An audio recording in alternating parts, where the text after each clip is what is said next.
Khi bạn nằm trên giường không ngủ được, sao không xem một tập phim xây nhà hoang dã giúp giải nén ngủ? Đó là liều thuốc tốt cho người mất ngủ đêm khuya. Xem xong đảm bảo bạn sẽ ngủ ngon. Nhanh chóng lấy điện thoại di động của bạn và đặt chân phải lên chân trái. Cùng nhau từ từ thưởng thức video thử thách sinh tồn nơi hoang dã này nhé. Người đàn ông một mình tiến vào khu rừng già. Trên tay anh ta chỉ có một con dao là dụng cụ hỗ trợ. Anh từng bước tiến sâu vào trong khu rừng hoang dã. Lúc này có một cái cây lớn sụp đổ chặn lại. Tất cả rễ cây đã bị bật lên khỏi mặt đất. Tự nhiên anh ta nảy ra một ý tưởng. Anh sẽ xây dựng ngôi nhà mới của mình ngay tại chỗ này. Anh lập tức bắt tay vào việc dọn dẹp chỗ rễ cây và tất cả những thứ bụi bẩn bám xung quanh này.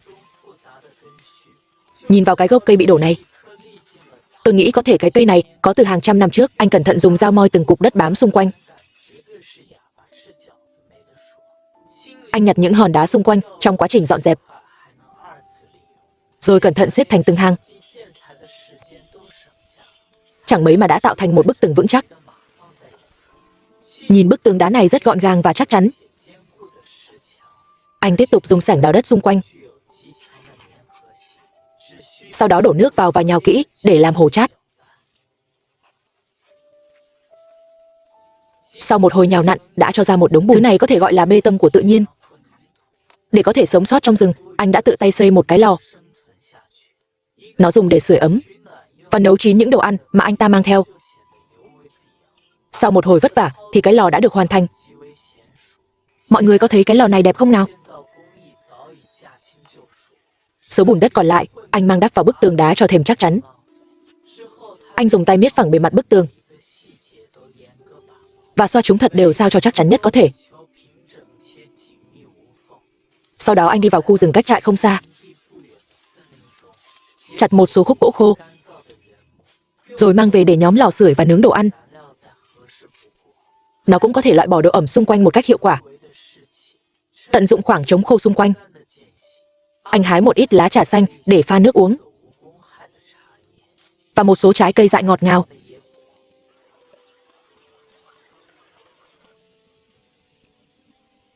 Anh tự rót cho mình một tách trà nóng. Cuộc sống ở nơi hoang dã thật thoải mái. Sau đó, anh lại bắt đầu công việc xây nhà của mình.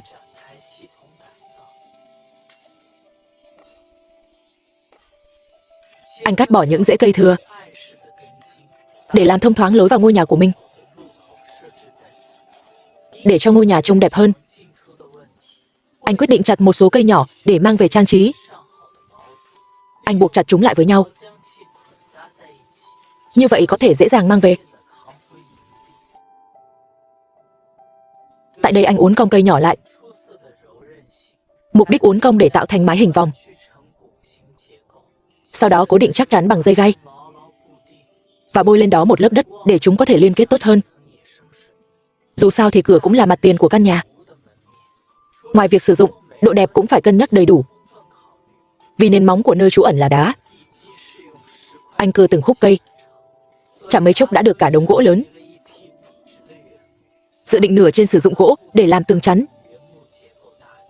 Anh ấy đánh dấu chính xác ở đúng vị trí cần cắt, rồi đục đẽo để tạo thành mối ghép hoàn chỉnh.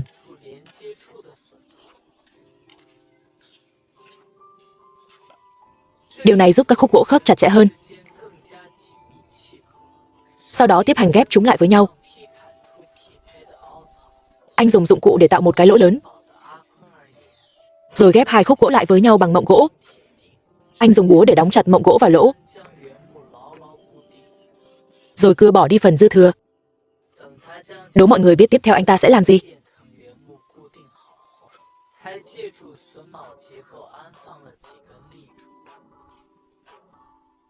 Anh ta đang cố tạo cấu trúc rầm để xây dựng mái nhà. Những kết nối đều sử dụng quy trình mộng để liên kết. Nằm y vậy, không cần phải lo lắng về an toàn. Trong nháy mắt đã hoàn thành đường nét cơ bản của mái nhà. Anh tiếp tục dùng cây nhỏ để làm mái che cho ngôi nhà. Mỗi điểm kết nối được buộc cẩn thận bằng dây gai, giúp ngăn chặn vấn đề lỏng lẻo khi sống sau này. Năm 16 tuổi, anh đã rời quê hương để đi du lịch một mình. Từ đây, tình yêu sống một mình trong vùng hoang dã đã vượt quá tầm kiểm soát. Thời gian ở ngoài đã được 8 năm. Đối mặt với tất cả các loại kỹ thuật xây dựng trong tự nhiên, rõ ràng đã trở nên rất thành thạo. Cho dù đó là nối chính xác của gỗ, hay là khối đá rắn chắc, hoặc ghép cây nhỏ trên mái nhà, anh đều làm rất tỉ mỉ và thành thạo. Cuối cùng, anh ta cắt phần thừa của mái che gọn gàng. Đầu hồi bên cạnh cũng chọn loại tre xanh này để xây dựng. Xem xét nhu cầu thông gió và ánh sáng trong nhà, anh còn để thêm một cái cửa sổ ở bức tường bên. Bằng cách này, anh đã tạo ra một ngôi nhà trông thật tuyệt. Đối với mái hiên, anh mở rộng ra ngoài một chút để ngăn nước mưa lâu dài dễ dẫn đến rễ cây sụp đổ. Tiếp theo là xây dựng nội thất. Anh cắt một số khúc gỗ thành chiều dài thống nhất và vót nhọn một đầu. Cuối cùng lắp ráp nó thành hình chân giường. Tại đây anh lắp ghép chúng thành hình chiếc giường trong nhà, rồi mang những khúc tre ngắn để lên trên, rồi dùng dây gai buộc chặt chúng lại với nhau.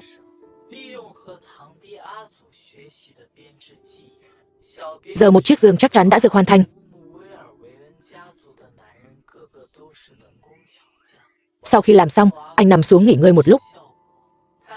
Anh nằm nghe tiếng chim hót ngoài cửa sổ, rồi bắt đầu tưởng tượng về cuộc sống tốt đẹp trong ngôi nhà nhỏ.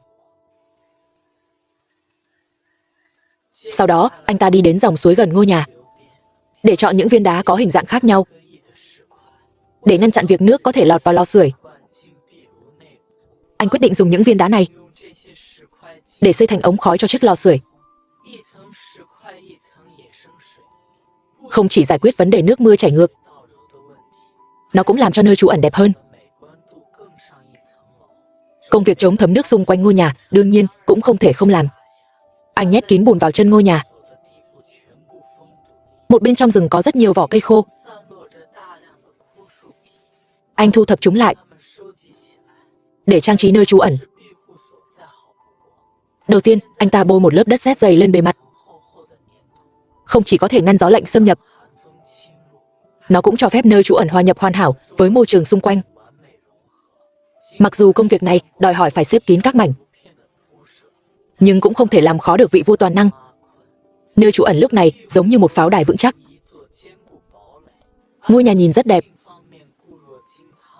Rễ cây cắt trước đó cũng có ích. Anh gắn chúng xung quanh để trang trí. Phía bên trong ngôi nhà, anh dùng những viên đá nhỏ để lát nền. Anh xếp chúng thật cẩn thận. Phong cách của nơi trú ẩn này đã được hoàn chỉnh. Trong rừng mưa nhiệt đới, việc ngăn nước chảy vào cửa sổ cũng rất quan trọng. Vì vậy, anh ta sử dụng tre còn lại, cắt ngắn chúng theo kích thước, rồi lại buộc chặt với nhau bằng dây gai. Một cửa sổ mở và đóng tự do đã được hoàn thành. Sau đó anh tiện tay dựng luôn một cánh cửa lớn. Việc xây dựng đã hoàn tất, anh tiến hành nhóm lò và chuẩn bị bữa tối với nhiều nguyên liệu khác nhau để làm cho chân gà ngon hơn. Anh tiến hành xử lý ngâm chua. Điều này sẽ giúp món ăn trở nên ngon và thơm hơn. Sau khi ướp gia vị, có thể đặt trên lửa than để nướng. Nếu muốn làm việc không mệt thì phải kết hợp thịt và rau. Cho nên anh ta còn chuẩn bị 2 quả cà tím nướng. Anh không ngừng lật. Mùi thơm của đùi gà lập tức tràn ngập toàn bộ căn phòng. Không lâu sau, chân gà đã được nướng đến mức cháy xém và mềm. Anh không thể chờ đợi thêm mà nhanh chóng nếm thử một miếng. Sau cả ngày bận rộn, cuối cùng cũng có chỗ ở mới. Giờ Âu bữa ăn anh uống thêm một tách trà nóng. Toàn thân cảm nhận được sự yên tĩnh và thoải mái của khoảnh khắc này. Giờ đã đến khuya rồi. Anh đóng cửa sổ lại. Hy vọng anh ấy có một giấc mơ đẹp trong đêm đầu tiên ở nhà mới.